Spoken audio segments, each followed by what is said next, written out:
नमस्कार दोस्त, मैं मिथिलेश चौधरी। आपसे एक सवाल है कि मैं एक महान पुरुष का नाम बताएगा तो आपके दिमाग में बहुत सारा खुरफात चलेगा। रावण कौन था और रावण कैसा था? तो आप बोलोगे कि रावण बहुत अत्याचारी था, रावण अच्छा नहीं था। लेकिन आपको बता देना चाहता हूं कि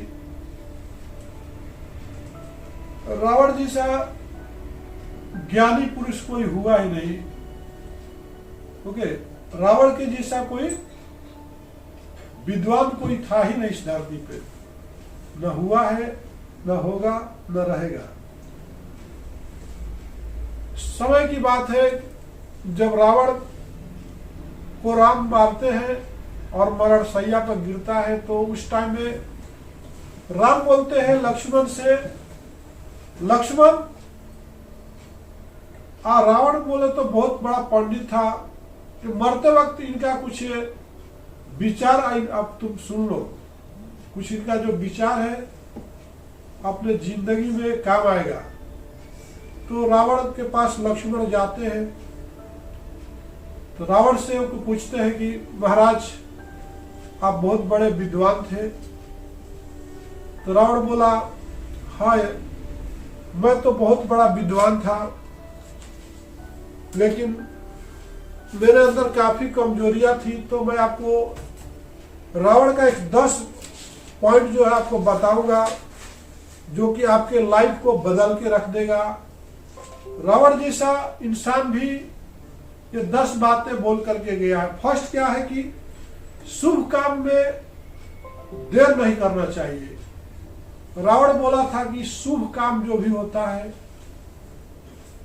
अगर आपके पास कोई काम अच्छा है तो उसमें देर नहीं करना चाहिए, ठीक है, तुरंत कर देना चाहिए। क्योंकि रावण पहले सोचता था कि मैं लंका से स्वर्ग तक का सोने का सीढ़ियां बनाऊंगा, अभी सोच ही रहा था, लेकिन शुभ काम था, कर देना चाहिए था, लेकिन वो किया नहीं।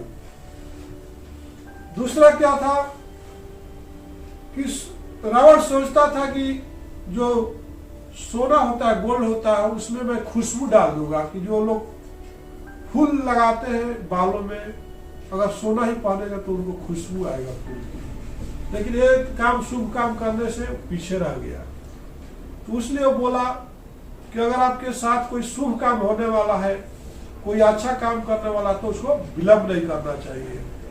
दूसरा जो है अशुभ काम, जो भी अशुभ काम है, अनहोनी काम है, उसको टालते रहना चाहिए, उसको जल्दी नहीं करना चाहिए। और तीसरा क्या बोला कि अपने दुश्मनों और शत्रु को कभी भी कमजोर नहीं समझना चाहिए। आपके जो कॉम्पिटिटर है, अगर आप बिजनेस में है तो आपका कोई कॉम्पिटिटर है, तो उसको कभी भी कमजोर मत समझिए। अपने दुश्मन को, अपने सामने वालों को कभी भी कमजोर नहीं समझना चाहिए। तो मैंने ये गलती किया, मैं सोचा कि ये वन में रहने वाला राम हमारा क्या बिगाड़ सकता है, इसलिए मैं मारा गया। अगर मेरे दिमाग में मेरे घमंड नहीं रहता तो मेरे को कोई भी मार नहीं सकता था। सदैव अपनी शक्ति को अर्जित करना चाहिए। तो इंसान को क्या करना चाहिए? हमेशा अपने शक्ति को, अपने जिससे आपके पास जितनी एनर्जी है, काम करने की जो कैपेबिलिटी है, डे बाय डे क्या करना चाहिए?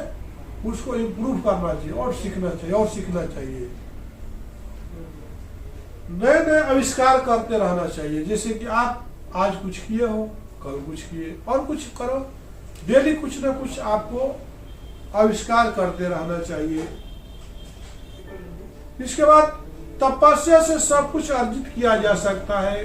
मतलब तपस्या मतलब हार्ड वर्क, फोकस, रिस्पॉन्सिबिलिटी, जिम्मेदारियां। आप जितना भी हार्ड वर्क करोगे, तपस्या करोगे, जो भी फील्ड में हो, तो सब कुछ हासिल कर सकते हो। जैसे रावण भी बोला कि मैंने भी अपना तपस्या करके बहुत कुछ हासिल किया और बहुत कुछ हासिल करना था। मनुष्य को कभी भी एक ही इष्ट देव का पूजा करना चाहिए। उसने बोला कि कभी भी आपको लाइफ में एक ही इष्ट देव का पूजा करना चाहिए। अगर आप मान लीजिए हनुमान जी के भक्त हो तो हनुमान जी को ज्यादा पूजा कीजिए, अगर आप शनि देव का भक्त हो तो शनि देव का पूजा कीजिए। जिससे रावण जो था किसका भक्त था, किसका पुजारी था, शंकर भगवान का। तो जो भी शंकर से पूजा दिल से पूजा किया और जो भी भगवान शंकर भगवान ने उसको दिया। तो आपको कभी भी एक ही इष्ट देव बनाना चाहिए। आप किसी को भी बना लो, लेकिन इसी एक ही आप सबको पूजिए, लेकिन एक ही इष्ट देव भगवान को मानिए। हर एक देवता को मानोगे आप मानो, लेकिन एक पर ज्यादा फोकस करो। इसके बाद क्या बोलता है रावण कि मनुष्य को जड़ी बूटियों का सहारा लेना चाहिए, आयुर्वेद का नॉलेज होना चाहिए। इंसान को क्या है, वो बोला था कि आयुर्वेद का नॉलेज होना चाहिए। जैसे कि जब रावण का और रावण में और राम में लड़ाई होती है तो लक्ष्मण को शक्तिवान लगता है, लक्ष्मण धराशायी हो जाते हैं, राम रोते हैं, रोते रोते परेशान हो जाते हैं कि अब मैं क्या अपने पिता माँ को मुंह दिखाऊंगा। ये तो आधा ही कोई भी बोलेगा कि इसकी वजह से हमारा भाई मारा गया। तो राम बहुत परेशान होते हैं। फिर विभीषण बताता है कि इसका जड़ी बूटी दवा है, एक पर्वत पर जाना पड़ेगा, वहां कुछ उस घास में जो फिर उसको रावण जाता है कि वो आप सुखैन वैद्य को लेके आता है। रावण के यहाँ से जाते हैं तो उसको लेके आते हैं। तो रास्ते में क्या है वो भी पड़ता है, अयोध्या भी पड़ता है। तो वहां पे फिर उसको भरत मारते हैं कि एक और लेके जा रहा ऊपर ऊपर, कहीं गिरा दिया अयोध्या में तो लोग मर जाएंगे। तो फिर वो हनुमान जी लेके गिर जाते हैं, हाय राम करते हुए। फिर वहां पे भरत बोलते हैं अरे तो राम का भक्त है। फिर वो बोलते हैं कि रुको मैं अभी तो आपको एक यहाँ पर बाड़ा पे बिठा के मारता हूँ, आप पहुंच जाओगे वहां पे। तो वो बोलते नहीं मेरे को ऐसा नहीं, मेरे पास मैं चला जाऊंगा, बस मैं आपको देखने आया था कि बार बार मैं कितना भी काम करता हूँ। तो राम बोलते थे कि हे हनुमान, तुम भरत के बाएं बल के आधा तुम्हारा शक्ति है, तो मैं आपको परखने के लिए यहाँ पर आ गया। तो अपने बाएं बल पर सब पकड़ के त्रिशूल मारते को कोशिश करते तो हनुमान जी कूद के नीचे गिर जाते हैं। फिर उसको बोलते हैं आप अंदाज लिया कि आप रियल में आप बहुत बलवान हो भरत जी, मेरा पूरा बल ताकत लगा दिया, ऊपर से पहाड़ भी लेके रखा हो, फिर भी आपका हाथ टस से मस नहीं हुआ। तो जैसे तो उसने कहा कि हमको आयुर्वेद का ही, जैसे कि आपका ऐसा सिचुएशन आ जाएगा, कुछ ऐसा समय आ जाएगा जब को मेडिकल भी खुला नहीं रहेगा, कुछ भी नहीं रहेगा, तो आपको कहा क्या आयुर्वेद का सहारा लेना पड़ेगा।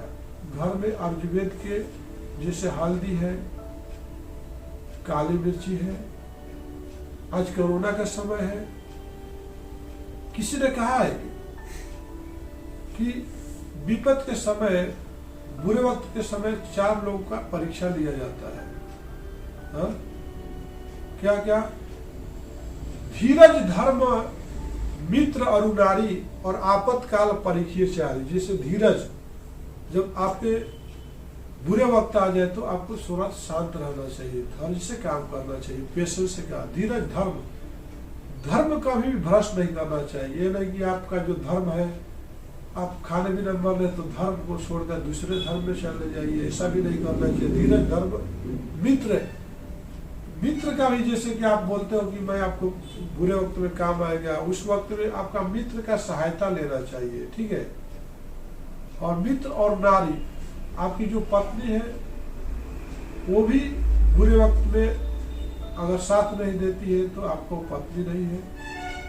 तो पत्नी जो है बुरे वक्त में बहुत साथ देती है। जैसे आपको कुछ ऐसे आयुर्वेद घर में रखती है कि अगर आपको सर्दी हो जाता है, काढ़ा बना के देना, आपको कुछ दर्द हो जाता है तो उसको सरसों के तेल में लहसुन पका करके उसको मालिश करने से शरीर का दर्द खत्म हो जाता है। इस तरह से बहुत सारा आयुर्वेद का सहारा लेकर के आपकी पत्नी जो है आपको फिटनेस को कायम कर सकती है। तो इसलिए आप कभी भी आयुर्वेद का भी आपको नॉलेज होना चाहिए। ठीक है, मनुष्य को लगन का पालन करना चाहिए। मनुष्य के अंदर फोकस होना चाहिए, जुनून होना चाहिए, उसको अंदर में कोई भी काम करने के लिए लगन होना चाहिए। और मनुष्य को शास्त्रों का अध्ययन करना चाहिए। मनुष्य को क्या करना चाहिए, ज्यादा से ज्यादा धर्म शास्त्र किताब कॉपी हमेशा कुछ ना कुछ लिखते रहना चाहिए, पढ़ते रहना चाहिए, ताकि आपका नॉलेज, ये रावण कह के गया था, रावण जैसा ज्ञानी कोई नहीं था। और ये 10 जो है आपको बातें बनाया पहले भी था, सतयुग में था, त्रेता युग में था, द्वापर में था, और कल युग में भी आपका इस 4-5-10 बातें साथ देंगी। इसी के साथ मैं अपना वीडियो का विराम देता हूँ। ये सारे जो है वीडियो का जो है रिस्पांस लेकर के आता है संध्या एंटरप्राइजेज। संध्या एंटरप्राइजेज के साथ आप हमेशा बने रहिए, आपका साथ चाहिए। हमारा जो मोबाइल नंबर है 9652998932, 9550921831, और हमारा वेबसाइट है www.sandhyaplex.com और www.sandhyarubber.com, और हमारा जो है ईमेल आईडी है sandhyarubber@gmail.com, और हमारा मार्केटिंग टीम का नंबर भी आप लिख लीजिए 8919488523, 9392275616, 6304766851। तो बड़ा संदेश है संध्या एंटरप्राइजेज की तरफ से।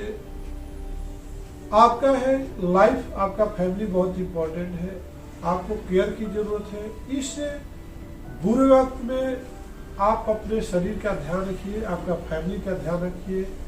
ये संध्या एंटरप्राइजेज की तरफ से आपसे रिक्वेस्ट है।